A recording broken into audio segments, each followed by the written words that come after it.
أعوذ بالله من الشيطان الرجيم. بسم الله الرحمن الرحيم. تبارك الذي بيده الملك وهو على كل شيء قدير. الذي خلق الموت والحياة ليبلوكم أيكم أحسن عملا وهو العزيز الغفور. الذي خلق 7 سماوات طباقا ما ترى في خلق الرحمن من تفاوت فارجع البصر هل ترى من فطور ثم ارجع البصر كرتين ينقلب إليك البصر خاسئا وهو حسير. ولقد زينا السماء الدنيا بمصابيح وجعلناها رجوما للشياطين وأعتدنا لهم عذاب السعير. وللذين كفروا بربهم عذاب جهنم وبئس المصير. إذا ألقوا فيها سمعوا لها شهيقا وهي تفور تكاد تميز من الغيظ كلما ألقي فيها فوج سألهم خزنتها ألم يأتكم نذير قالوا بلى قد جاءنا نذير فكذبنا وقلنا ما نزل الله من شيء إن أنتم إلا في ضلال كبير. وقالوا لو كنا نسمع أو نعقل ما كنا في أصحاب السعير فاعترفوا بذنبهم فسحقا لأصحاب السعير. إن الذين يخشون ربهم بالغيب لهم مغفرة وأجر كبير. وأسروا قولكم أو اجهروا به إنه عليم بذات الصدور. ألا يعلم من خلق وهو اللطيف الخبير. هو الذي جعل لكم الأرض ذلولا فامشوا في مناكبها وكلوا من رزقه وإليه النشور. أأمنتم من في السماء أن يخسف بكم الأرض فإذا هي تمور أم أمنتم من في السماء أن يرسل عليكم حاصبا فستعلمون كيف نذير.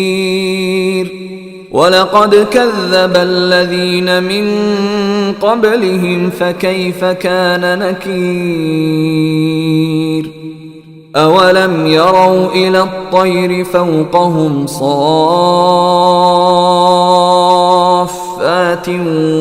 ويقبضن ما يمسكهن إلا الرحمن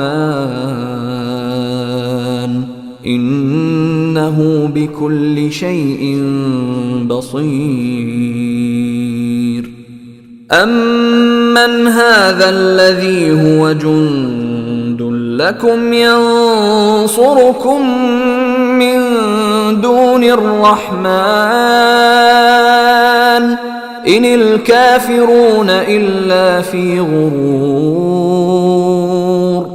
أمن هذا الذي يرزقكم إن أمسك رزقه بل لجوا في عتو ونفور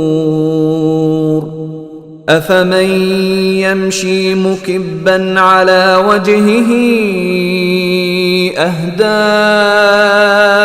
أمن يمشي سويا على صراط مستقيم قل هو الذي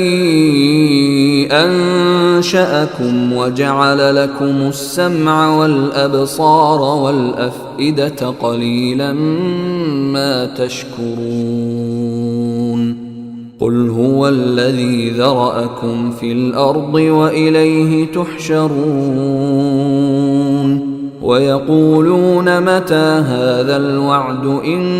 كنتم صادقين قل إنما العلم عند الله وإنما أنا نذير مبين فلما رأوه زلفة سيئت وجوه الذين كفروا وقيل هذا الذي كنتم به تدعون قل أرأيتم إن أهلكني الله ومن معي أو رحمنا فمن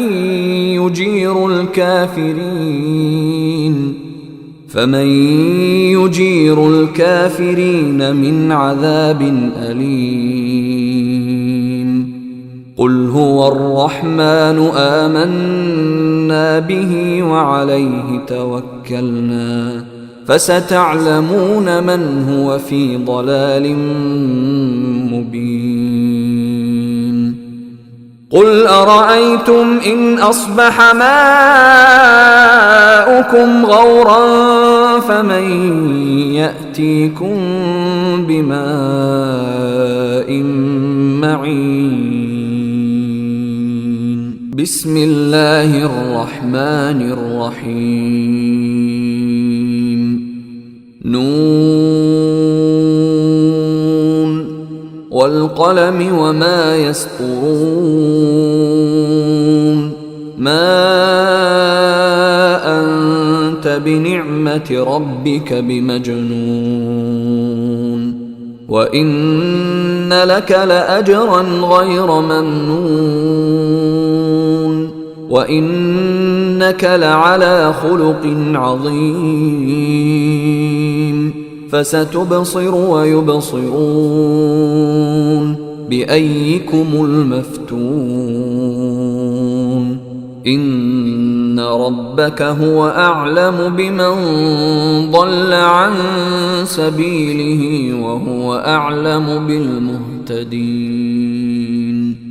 فلا تطع المكذبين ودوا لو تدهن فيدهنون ولا تطع كل حلاف مهين هماز مشاء بنميم مناع للخير معتد أثيم عتل بعد ذلك زنيم أن كان ذا مال وبنين إذا تتلى عليه آياتنا قال أساطير الأولين سنسمه على الخرطوم إنا بلوناهم كما بلونا أصحاب الجنة إذ أقسموا ليصرمنها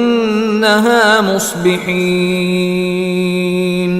ولا يستثنون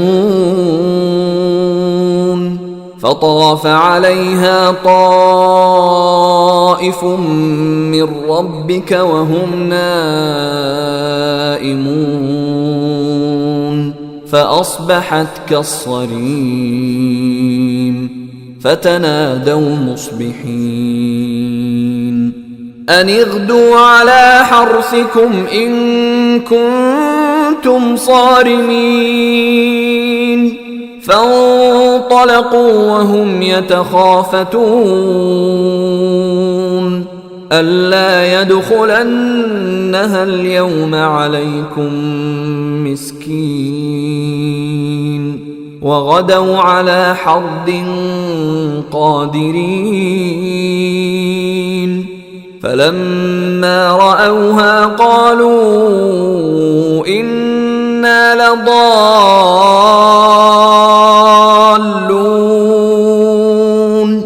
بل نحن محرومون قال أوسطهم ألم أقل لكم لولا تسبحون قالوا سبحان ربنا إنا كنا ظالمين فأقبل بعضهم على بعض يتلاومون قالوا يا ويلنا إنا كنا طاغين عسى ربنا أن يبدلنا خيرا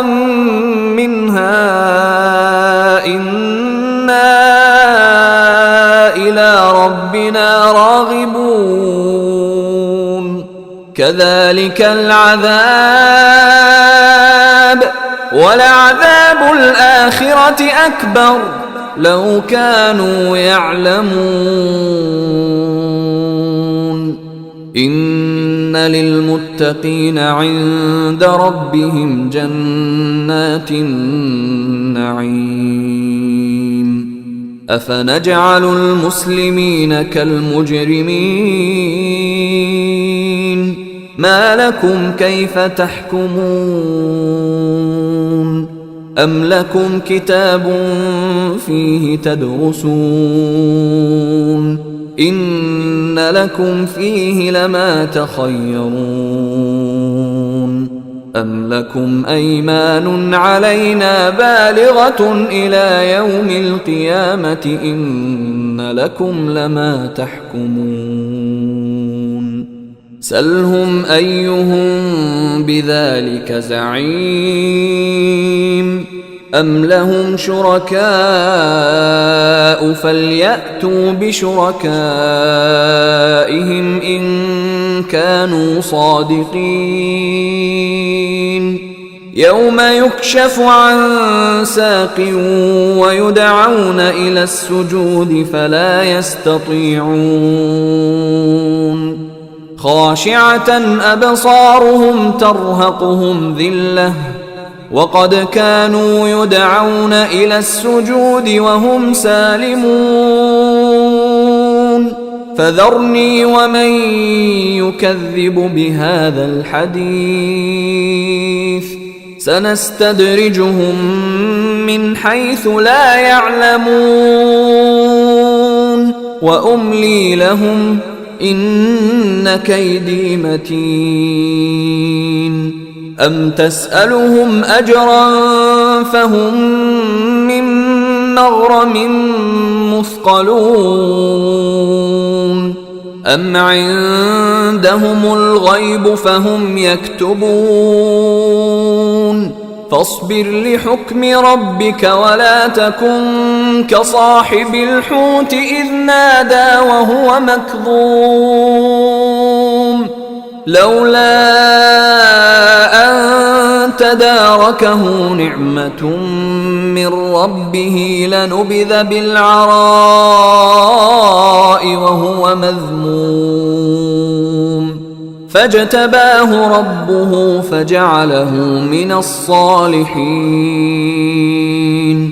وإن يكاد الذين كفروا ليزلقونك بأبصارهم لما سمعوا الذكر ويقولون إنه لمجنون وما هو إلا ذكر للعالمين. بسم الله الرحمن الرحيم. الحاقة ما الحاقة وما أدراك ما الحاقة كذبت ثمود وعاد بالقارعة فأما ثمود فأهلكوا بالطاغية وأما عاد فأهلكوا بريح صرصر عاتية سخرها عليهم 7 ليال و8 أيام حسوما فترى القوم فيها صرعى كأنهم أعجاز نخل خاوية فهل ترى لهم من باقية وجاء فرعون ومن قبله والمؤتفكات بالخاطئة فعصوا رسول ربهم فأخذهم أخذة رابية إنا لما طغى الماء حملناكم في الجارية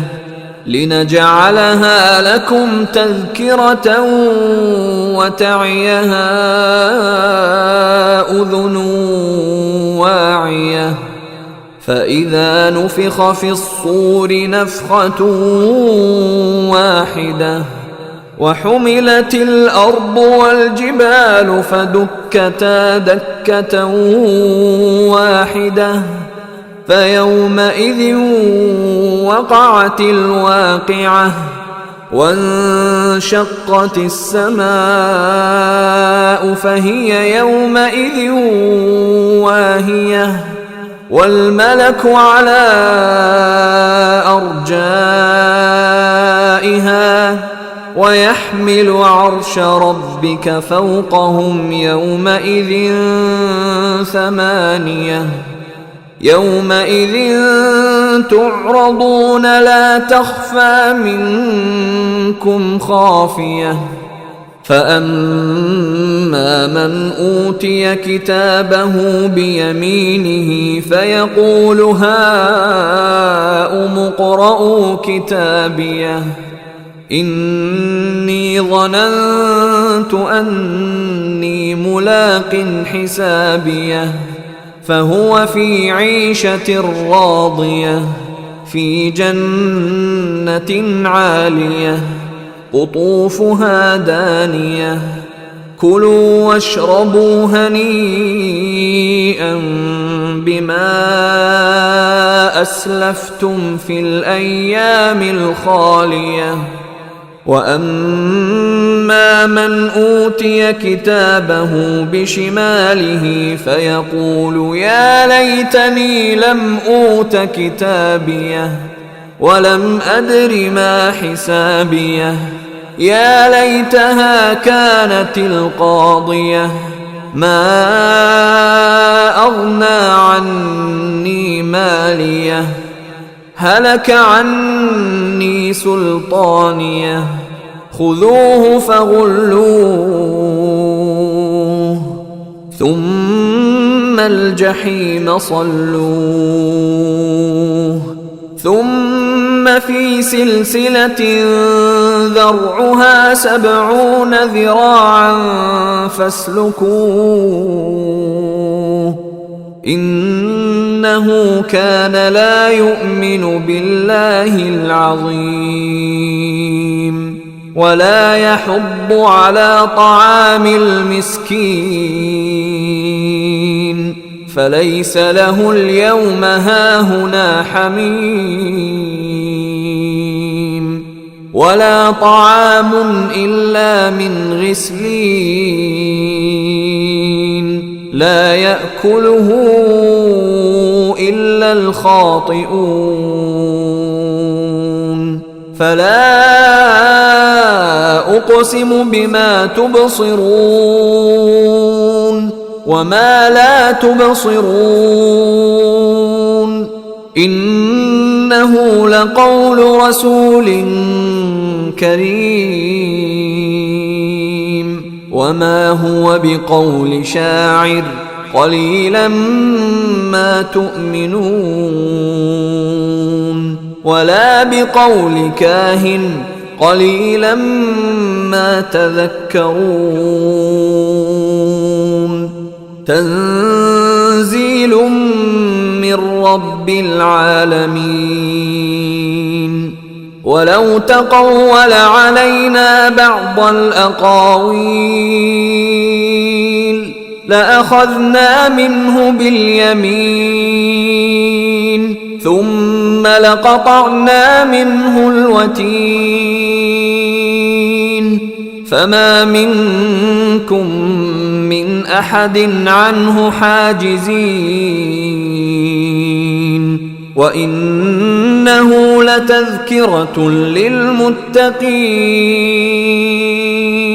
وإنا لنعلم أن منكم مكذبين وإنه لحسرة على الكافرين وإنه لحق اليقين فسبح باسم ربك العظيم بسم الله الرحمن الرحيم سأل سائل بعذاب واقع للكافرين ليس له دافع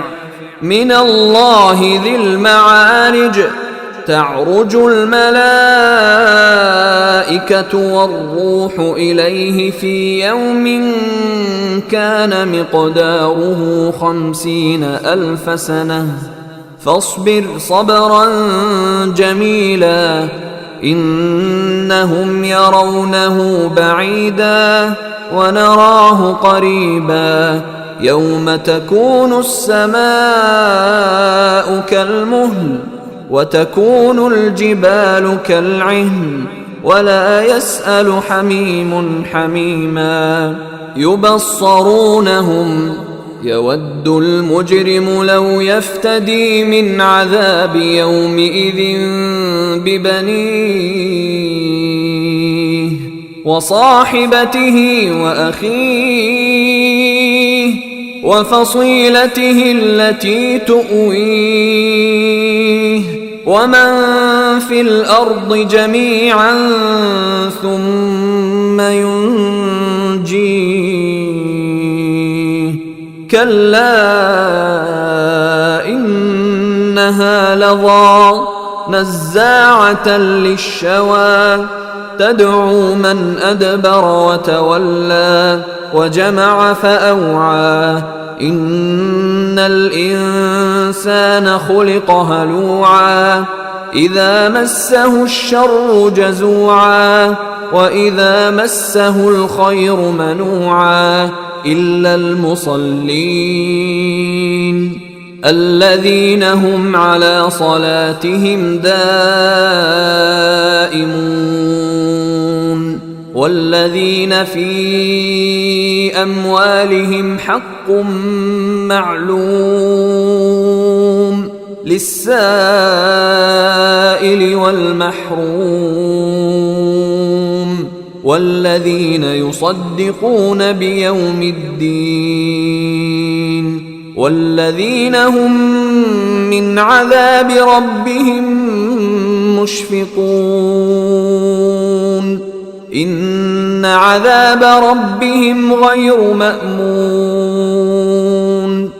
والذين هم لفروجهم حافظون إلا على أزواجهم أو ما ملكت أيمانهم فإنهم غير ملومين فمن ابتغى وراء ذلك فأولئك هم العادون والذين هم لأماناتهم وعهدهم راعون والذين هم بشهاداتهم قائمون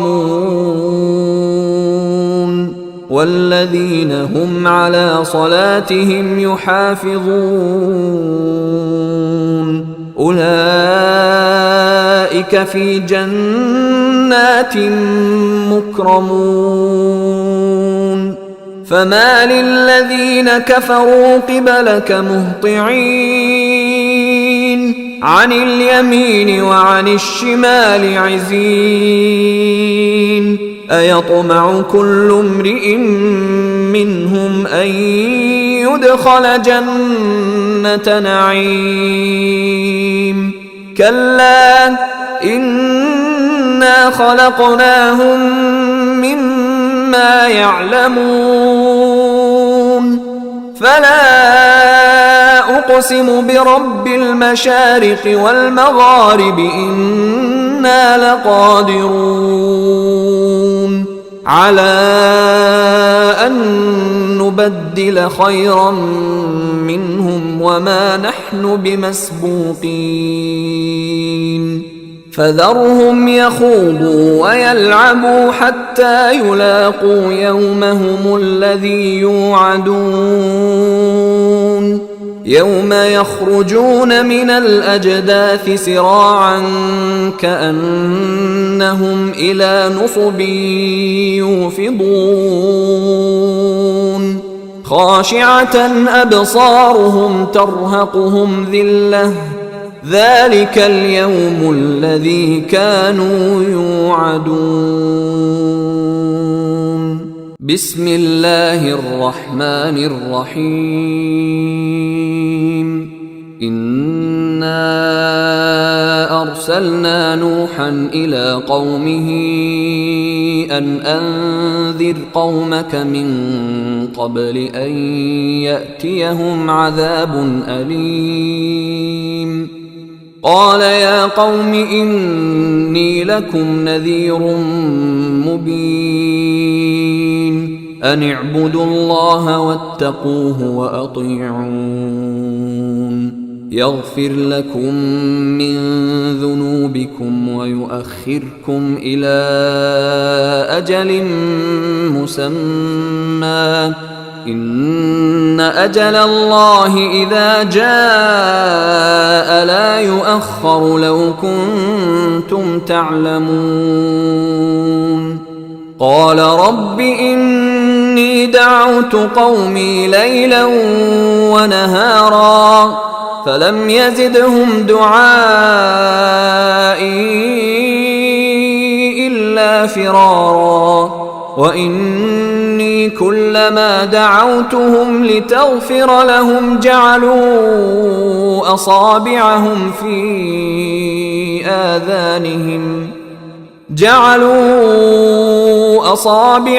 في آذانهم واستغشوا ثيابهم وأصروا واستكبروا استكبارا ثم إني دعوتهم جهارا ثم إني أعلنت لهم وأسررت لهم إسرارا فقلت استغفروا ربكم إنه كان غفارا يرسل السماء عليكم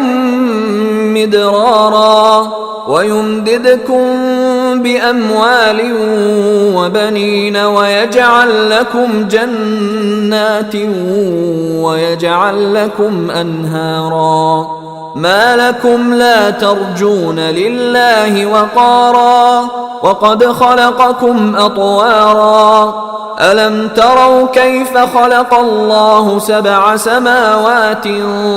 طباقا وجعل القمر فيهن نورا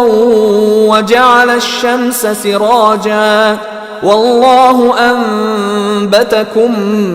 من الأرض نباتا ثم يعيدكم فيها ويخرجكم إخراجا والله جعل لكم الأرض بساطا لتسلكوا منها سبلا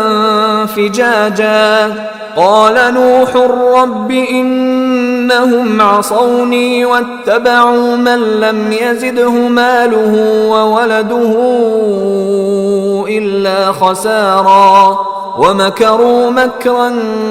كبارا وقالوا لا تذرن آلهتكم ولا تذرن ودا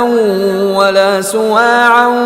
ولا يغوث ويعوق ونسرا وقد أضلوا كثيرا ولا تزد الظالمين إلا ضلالا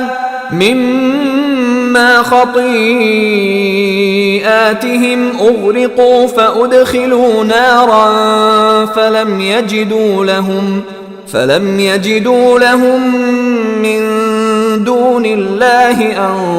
أنصارا وقال نوح رب لا تذر على الأرض من الكافرين ديارا إنك إن تذرهم يضلوا عبادك ولا يلدوا إلا فاجرا كفارا رب اغفر لي ولوالدي ولمن دخل بيتي مؤمنا وللمؤمنين والمؤمنات ولا تزد الظالمين إلا تبارا بسم الله الرحمن الرحيم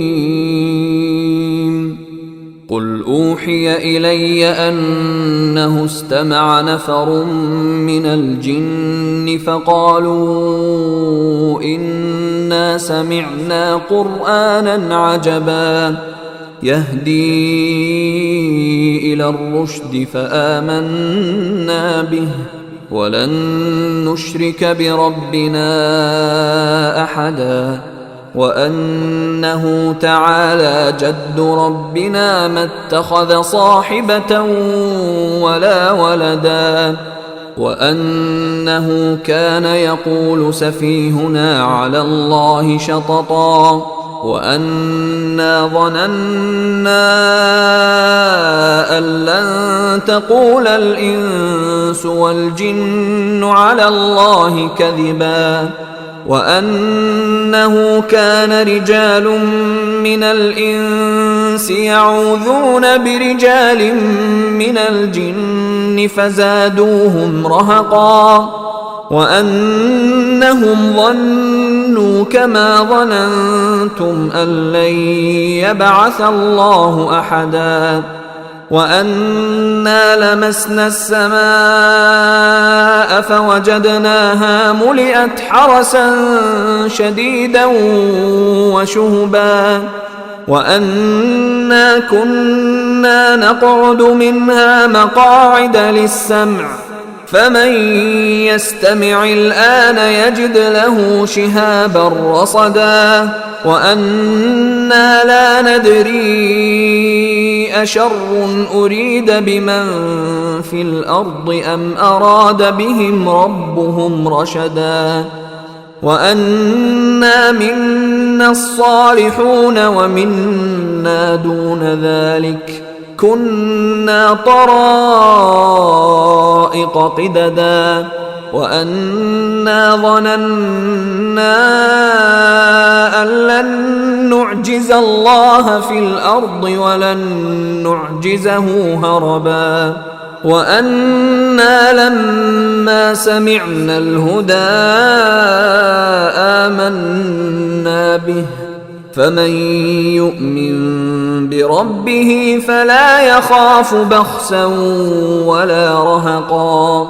وأنا منا المسلمون ومنا القاسطون فمن أسلم فأولئك تحروا رشدا وأما القاسطون فكانوا لجهنم حطبا وأن لو استقاموا على الطريقة لأسقيناهم ماء غدقا لنفتنهم فيه ومن يعرض عن ذكر ربه يسلكه عذابا صعدا وأن المساجد لله فلا تدعوا مع الله أحدا وأنه لما قام عبد الله يدعوه كادوا يكونون عليه لبدا قل إنما أدعو ربي ولا أشرك به أحدا قل إني لا أملك لكم ضرا ولا رشدا قل إني لن يجيرني من الله أحد ولن أجد من دونه ملتحدا إلا بلاغا من الله ورسالاته ومن يعص الله ورسوله فإن له نار جهنم خالدين فيها أبدا حتى إذا رأوا ما يوعدون فسيعلمون من أضعف ناصرا وأقل عددا قل إن أدري أقريب ما توعدون أم يجعل له ربي أمدا عالم الغيب فلا يظهر على غيبه أحدا إلا من ارتضى من رسول فإنه يسلك من بين يديه ومن خلفه رصدا ليعلم أن قد أبلغوا رسالات ربهم وأحاط بما لديهم وأحصى كل شيء عددا بسم الله الرحمن الرحيم يا أيها المزمل قم الليل إلا قليلا نصفه أو انقص منه قليلا أو زد عليه ورتل القرآن ترتيلا إنا سنلقي عليك قولا ثقيلا إن ناشئة الليل هي أشد وطئا وأقوم قيلا إن لك في النهار سبحا طويلا واذكر اسم ربك وتبتل إليه تبتيلا رب المشرق والمغرب لا إله إلا هو فاتخذه وكيلا واصبر على ما يقولون واهجرهم هجرا جميلا وذرني والمكذبين أولي النعمة ومهلهم قليلا إن لدينا أنكالا وجحيما وطعاما ذا غصة وعذابا أليما يوم ترجف الأرض والجبال وكانت الجبال كثيبا مهيلا إنا أرسلنا إليكم رسولا شاهدا عليكم كما أرسلنا إلى فرعون رسولا فعصى فرعون الرسول فأخذناه أخذا وبيلا فكيف تتقون إن كفرتم يوما يجعل الولدان شيبا السماء منفطر به كان وعده مفعولا إن هذه تذكرة فمن شاء اتخذ إلى ربه سبيلا إن ربك يعلم أنك تقوم أدنى من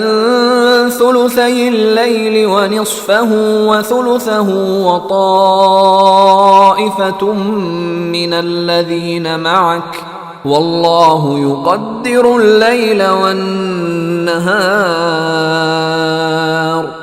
علم أن لن تحصوه فتاب عليكم فاقرؤوا ما تيسر من القرآن علم أن سيكون منكم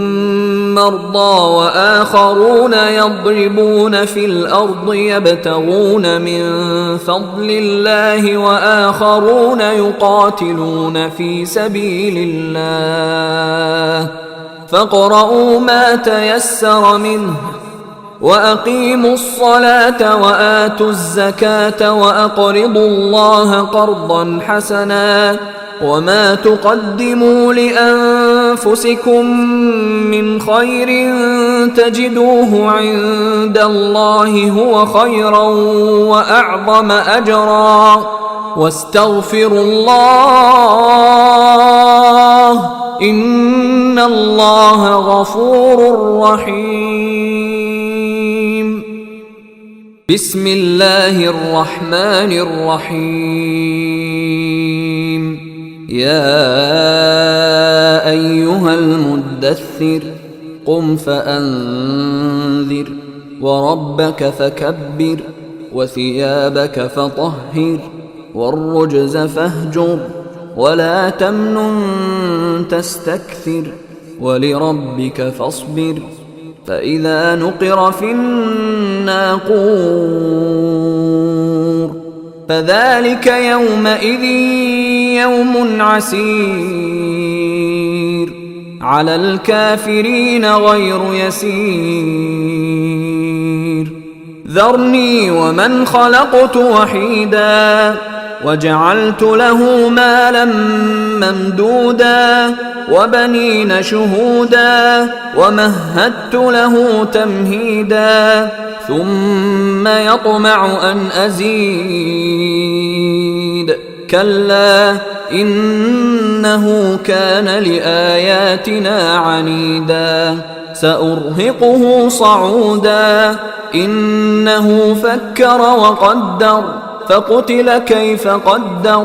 ثم قتل كيف قدر ثم نظر ثم عبس وبسر ثم أدبر واستكبر فقال إن هذا إلا سحر يؤثر إن هذا إلا قول البشر سأصليه سقر وما أدراك ما سقر لا تبقي ولا تذر لواحة للبشر عليها 19 وما جعلنا أصحاب النار إلا ملائكة وما جعلنا عدتهم إلا فتنة للذين كفروا ليستيقن الذين أوتوا الكتاب ويزداد الذين آمنوا إيمانا ولا يرتاب الذين أوتوا الكتاب والمؤمنون وليقول الذين في قلوبهم مرض والكافرون ماذا أراد الله بهذا مثلا كذلك يضل الله من يشاء ويهدي من يشاء وما يعلم جنود ربك إلا هو وما هي إلا ذكرى للبشر كلا والقمر والليل إذ أدبر والصبح إذا أسفر إنها لإحدى الكبر نذيرا للبشر لمن شاء منكم أن يتقدم أو يتأخر كل نفس بما كسبت رهينة إلا أصحاب اليمين في جنات يتساءلون عن المجرمين ما سلككم في سقر قالوا لم نك من المصلين ولم نك نطعم المسكين وكنا نخوض مع الخائضين وكنا نكذب بيوم الدين حتى أتانا اليقين فما تنفعهم شفاعة الشافعين فما لهم عن التذكرة معرضين كأنهم حمر مستنفرة فرت من قسورة بل يريد كل امرئ منهم أن يؤتى صحفا منشرة كلا بل لا يخافون الآخرة كلا إنه تذكرة فمن شاء ذكره وما يذكرون إلا أن يشاء الله هو أهل التقوى وأهل المغفرة بسم الله الرحمن الرحيم لا أقسم بيوم القيامة ولا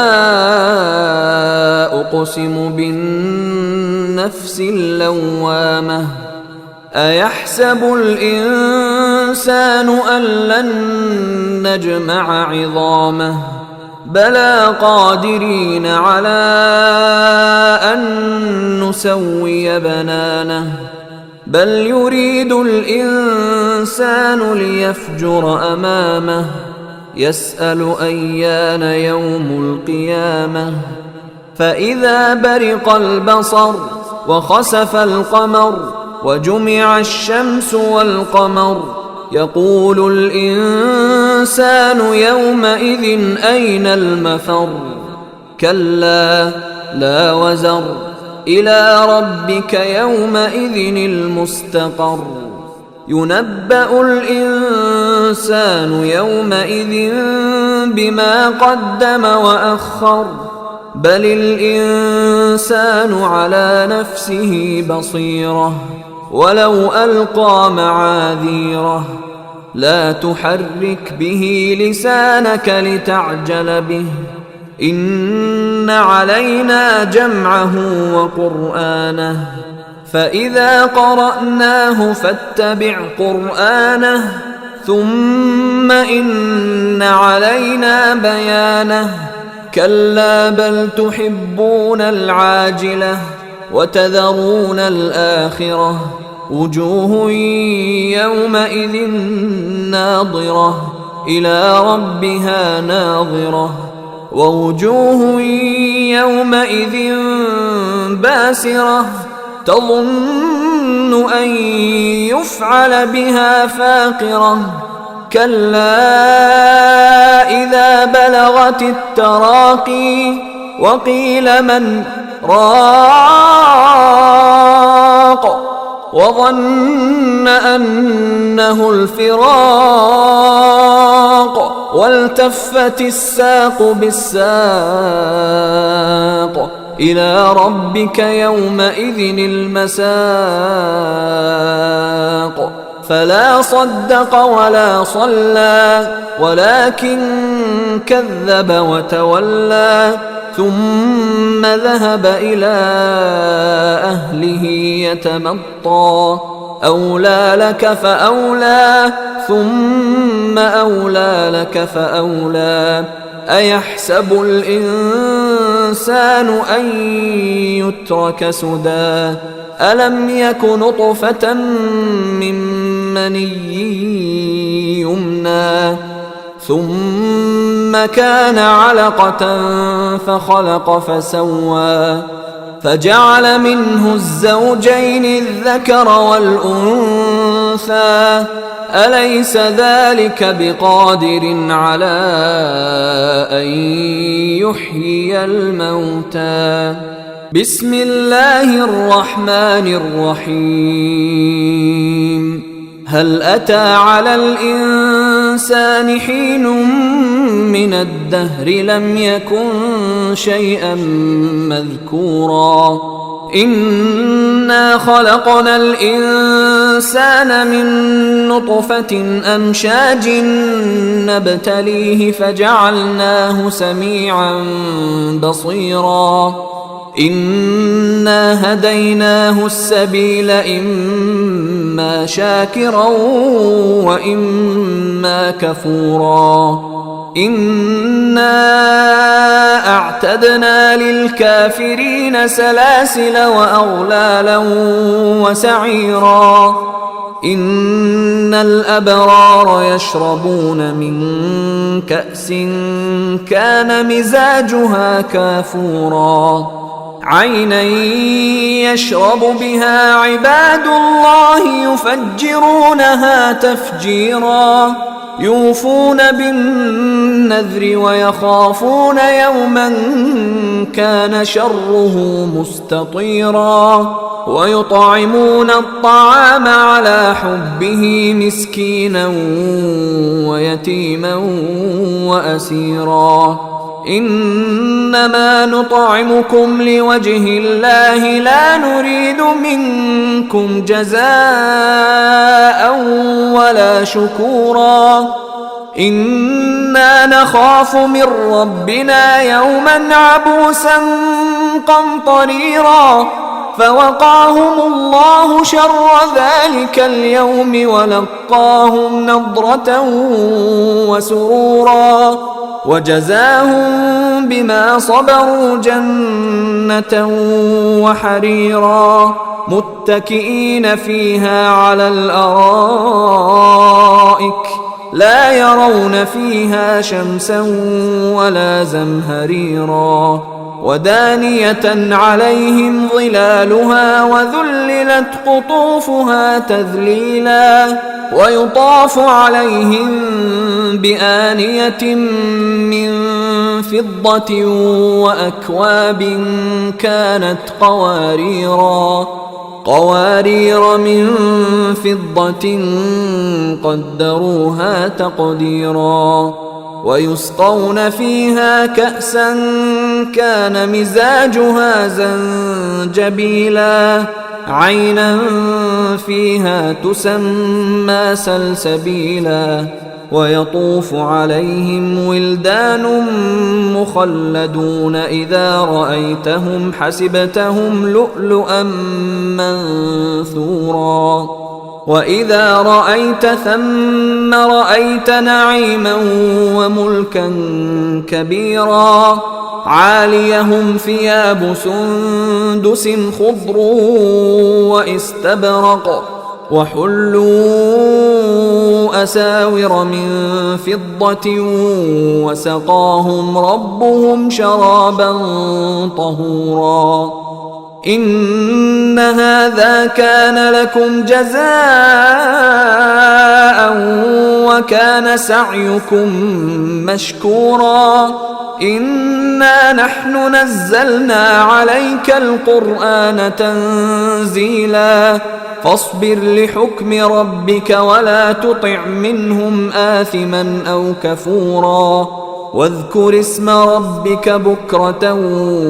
وأصيلا ومن الليل فاسجد له وسبحه ليلا طويلا إن هؤلاء يحبون العاجلة ويذرون وراءهم يوما ثقيلا نحن خلقناهم وشددنا أسرهم وإذا شئنا بدلنا أمثالهم تبديلا إن هذه تذكرة فمن شاء اتخذ إلى ربه سبيلا وما تشاءون إلا أن يشاء الله إن الله كان عليما حكيما يدخل من يشاء في رحمته والظالمين أعد لهم عذابا أليما بسم الله الرحمن الرحيم والمرسلات عرفا فالعاصفات عصفا والناشرات نشرا فالفارقات فرقا فالملقيات ذكرا عذرا أو نذرا إنما توعدون لواقع فإذا النجوم طمست وإذا السماء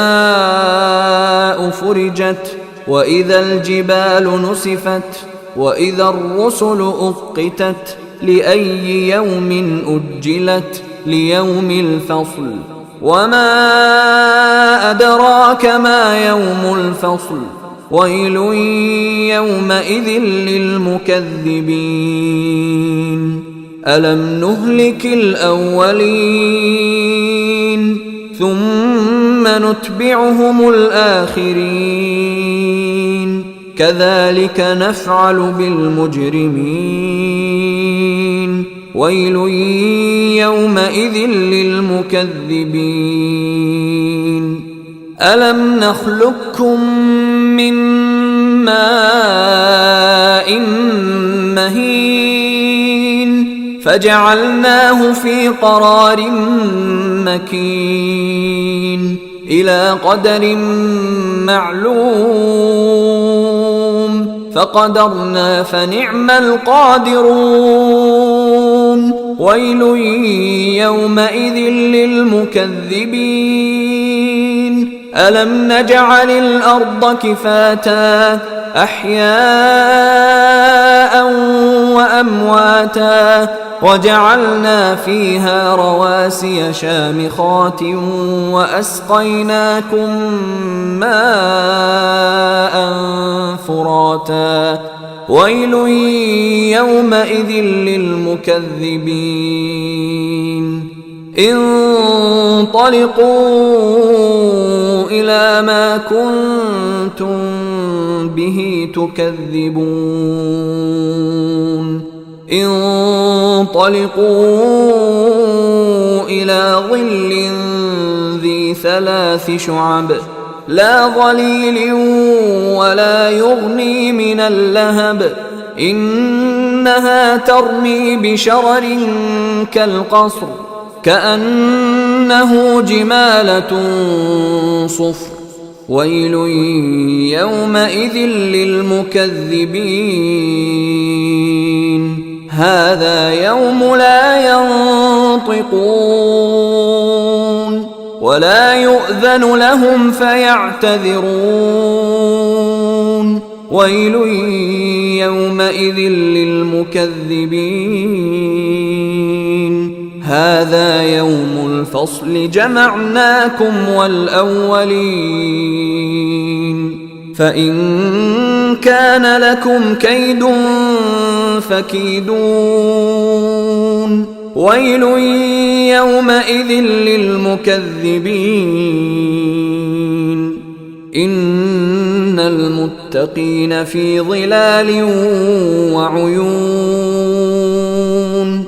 وفواكه مما يشتهون كلوا واشربوا هنيئا بما كنتم تعملون إنا كذلك نجزي المحسنين ويل يومئذ للمكذبين كلوا وتمتعوا قليلا إنكم مجرمون ويل يومئذ للمكذبين وإذا قيل لهم اركعوا لا يركعون ويل يومئذ للمكذبين فبأي حديث بعده يؤمنون